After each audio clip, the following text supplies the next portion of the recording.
जहाँ जहाँ उर्दू सुनी, समझी और बोली जाती है, सब दोस्तों को शाइस्ता मोमिन का सलाम, नमस्कार, सत श्री अकाल। दोस्तों, सिलसिला है वही किताब आर्ट एंड फियर का, और आज हम इसमें बात करेंगे आपके अपने बारे में खौफ। दोस्तों, किताब के तर्जुमे के साथ साथ आप मुनव्वर मोहिउद्दीन साहब की पेंटिंग्स इस वीडियो में एंजॉय करेंगे। मुनव्वर मोहिउद्दीन का ताल्लुक़ लाहौर से है और इन्होंने पंजाब यूनिवर्सिटी से मास्टर्स इन फ़ाइन आर्ट की डिग्री ली है। पाकिस्तान के उन पेंटर्स में इनका शुमार होता है जो ऑन स्पॉट पेंटिंग्स करते हैं, लाइव ड्राइंग्स करते हैं।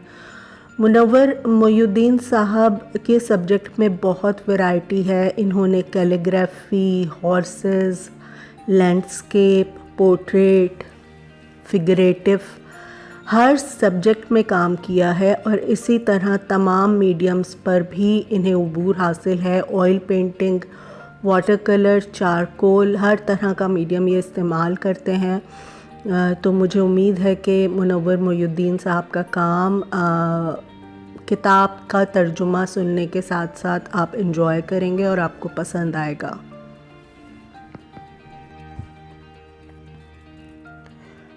मुसन्निफ़ कहता है कि आपके खौफ दो तरह के होते हैं, एक खुद आपके अपने बारे में, जबकि दूसरा ये कि लोग आपके बारे में क्या सोचते हैं। ये समझना कोई मुश्किल बात नहीं है, क्योंकि ये तो हमारी ज़िंदगी का भी तजर्बा है। हम अपने फ़ैसले लेते हुए, कोई भी काम करते हुए डरते हैं कि शायद ठीक ना कर पाए। 10 लोगों से मशवरा करते हैं और मज़ीद कंफ्यूज हो जाते हैं। लेकिन इससे भी ज़्यादा फ़िक्र हमें दूसरों के रद्द अमल की होती है कि फ़लाँ फ़लाँ क्या कहेगा। बिल्कुल यही मामला आर्ट में भी है। खाली कैनवस बहुत डरावना होता है अगर ख़ुद पर एतमाद ना हो, या बुरी पेंटिंग बन जाने और कैनवस ज़ाया हो जाने का खौफ हो, या ये सोच हावी हो कि ख़रीदार इसे पसंद ही करेंगे या नहीं। खुद अपने बारे में खौफ आपको बेहतर काम करने से रोकता है, जबकि ये खौफ कि दूसरे आपके काम को कैसे देखेंगे आपको काम से ही रोक देता है। कई बार हम इन सोचों में घिरे पहचान ही नहीं पाते कि हम खुद से डर रहे हैं या लोगों से। हम में से अक्सर सोचते हैं कि हम शायद मुसव्विर होने का महज ढोंग कर रहे हैं, यानी हमें अपने मुसव्विर होने पर ही शक होता है और हम दूसरे मुसव्विरों को रश्क से देखते हैं कि फ़ला मुसव्विर कितना पुरएतमाद है, वो यकीनन सच्चा फ़नकार है। यूँ हम अपनी ही सलाहियत और कारकर्दगी पर शक में मुब्तला रहते हैं। जाहिर है कि हम खुद को और अपने काम को जितना समझते हैं दूसरे नहीं समझते। हम जानते हैं कि क्या काम हमसे हादसाती तौर पर हो गया है, जबकि देखने वाले इसमें कई माने तलाश कर लेते हैं। ऐसे मौक़ों पर यूं ही महसूस होता है कि हम असली मुसव्विर नहीं हैं, क्योंकि हमें मालूम ही नहीं कि हमने क्या बनाया और क्यों बनाया। समझा यही जाता है कि असल मुसव्विर वही है जिसे मालूम हो कि उसने क्या बनाया है। हमें दूसरों का काम खुद से बेहतर लगने लगता है और अपना काम हमारी ही नज़र में गिर जाता है। ये सोच हावी हो जाती है और फिर हम वो भी नहीं कर पाते जो पहले कर चुके हों। हमें लगता है कि आर्ट करना सिर्फ गैर मामूली लोगों का काम है, जो कि हम नहीं हैं। ये मिथ आर्टिस्ट को बहाना देती है काम छोड़ देने का। अगर आप भी ऐसा ही सोचते हैं तो मेरा यकीन करें कि आप अकेले नहीं हैं। आपने अक्सर बड़े मुसव्विरों से सुना होगा कि हम तो अभी सीखने के दौर में हैं, हम आर्ट के तालिब इल्म हैं।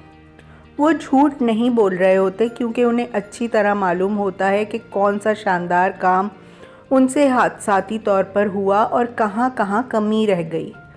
बहुत कम मुसव्विर महारत की उस सीढ़ी पर पहुँच पाते हैं जहाँ वो खुद पर 100% यकीन कर सकें।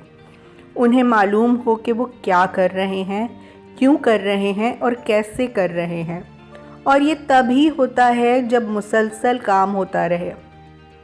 लिहाजा खुद पर शक भी हो तब भी बेसाख्ता काम करते रहें और साथ ही अपने लगाए हर स्ट्रोक और हर लाइन को जांचते भी रहें।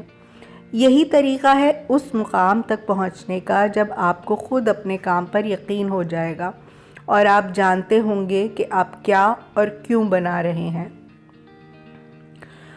मुसन्निफ़ आगे कहता है कि अगर हम ये सोचना छोड़ दें कि आर्ट क्या है, बल्कि ये सोचें कि आर्ट मेकिंग क्या है, तो ज़्यादा बेहतर रहेगा।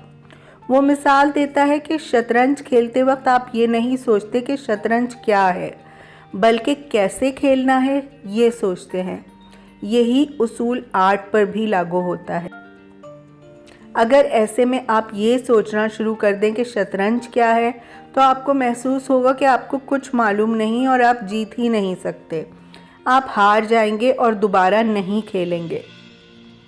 आप सबसे पहले कुछ आसान चालों को जहन नशीन करते हैं और उनकी प्रैक्टिस करते हैं। यानी किसी भी खेल को खेलने या सीखने का तरीका यही है कि इब्तदाई चालों से शुरू किया जाए और फिर आहिस्ता आहिस्ता आगे बढ़ते रहें। आपने अक्सर बोर्ड गेम्स खेले होंगे। जब आप पहली बार मोनोपोली खेलते हैं तो पुराना खेलने वाला आपको खेल समझाता है। क्या तब आपको सब कुछ समझ आ जाता है? बिल्कुल नहीं। लेकिन खेल में शामिल होने के बाद कब और कैसे आप सब कुछ समझते चले जाते हैं, आपको पता भी नहीं चलता। बिल्कुल ऐसे ही मुसव्विरी के साथ भी है। काम करते रहने से आपने कब और क्या क्या सीख लिया, खुद आप भी नहीं जान पाते। आप अच्छा काम तभी करेंगे जब बहुत सा बुरा काम कर चुके होंगे और आहिस्ता आहिस्ता बुरा काम गायब होता जाएगा, और इसी को खुद अपने काम से सीखना कहते हैं। दोस्तों, आगे मुसन्निफ़ टैलेंट या सलाहियत पर बात कर रहा है। टैलेंट का मतलब आसान लफ्ज़ों में देखा जाए तो ये है कि वो काम जो हम आसानी बग़ैर कोशिश के कर लें। ये बिल्कुल गलत ख्याल है। असल में आपके पास जो कुछ है वो बेहतरीन काम करने के लिए काफ़ी है। आप में कितना टैलेंट है ये सोचना दरअसल अपनी एनर्जी को ज़ाया करना है। टैलेंट अगर कुछ है भी तो एक तोहफ़ा है जो आर्टिस्ट खुद पैदा नहीं करता। अफलातून के मुताबिक तमाम आर्ट खुदा का तोहफ़ा है जो उसने फ़नकारों के ज़रिए पैदा करवाया और उन्हें वदियत हुआ। मुसन्निफ़ अफलातून के ख़यालात को सख्ती से रद्द करते हुए लिखता है कि अफलातून वाहिद मुफक्किर नहीं था जो ये सोच रखता था। इस दौर में यही माना जाता था कि कुछ लोग खुदा से कलाम करते हैं और खुदा के अल्फाज दोहराते हैं, लेकिन दुनिया के मामलात को इस तरह नहीं देखा जा सकता। अगर आर्ट के लिए टैलेंट को ही शर्त मान लिया जाए तो फिर बेहतरीन से बेहतरीन काम करना आसान ना हो जाए। ये बातें असल में हमें धोखा देती हैं। हर मुसव्विर जिसने तहम्मुल से ये सफ़र तय करके अपना एक पुख्ता विज़न बनाया है, वो हर नरम गरम से गुज़रा होता है। कभी कामयाबी तो कभी नाकामी देखी होती है। कई बार अपने मीडियम और सब्जेक्ट और डायरेक्शन बदली होती है। टैलेंट शायद किसी को इब्तदाई सीढ़ियाँ तेज़ी से फैलाने में मदद देता हो, लेकिन जब तक कोई दुरुस्त सिमत और वाज़ेह मकसद आपके पास नहीं होगा, आप रास्ता भटक सकते हैं। जैसे कोई बच्चा खुद ब खुद चलना सीख लेता है, लेकिन 200 मीटर की रेस जीतने के लिए उसे प्रैक्टिस दरकार होती है। दुनिया भरी पड़ी है ऐसे लोगों से जिन्हें कुदरत ने या उनकी जीन्स ने बहुत सी सलाहियतों से मालामाल किया, लेकिन वो कभी कुछ तख्लीक नहीं कर पाते, और दुनिया ऐसे लोगों को बहुत जल्द भूल जाती है।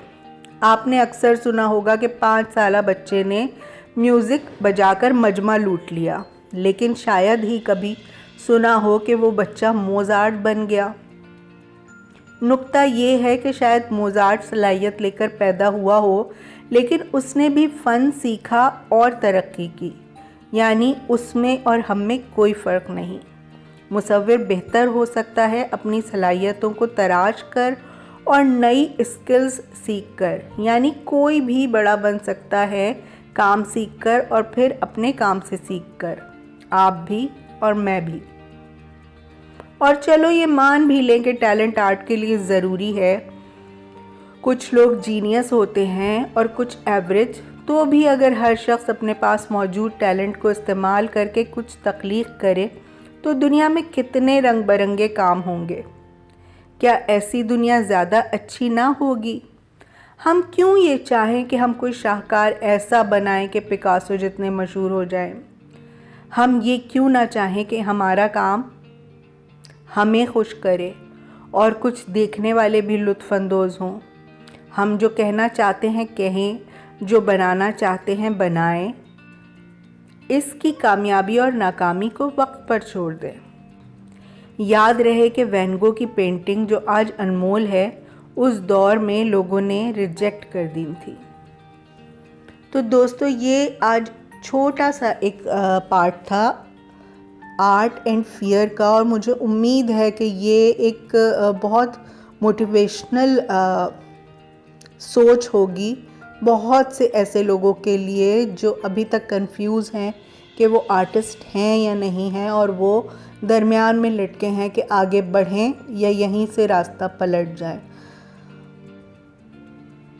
इस किताब को आगे सुनने के लिए आपको मेरा चैनल सब्सक्राइब करना पड़ेगा और बेल आइकॉन को क्लिक करना पड़ेगा, और इसके पिछली तमाम अक़सात के लिंक डिस्क्रिप्शन बॉक्स में मौजूद हैं, जबकि प्लेलिस्ट में आर्ट एंड फियर के नाम से प्लेलिस्ट मौजूद है जिस पर क्लिक करके आप तमाम पार्ट सुन सकते हैं।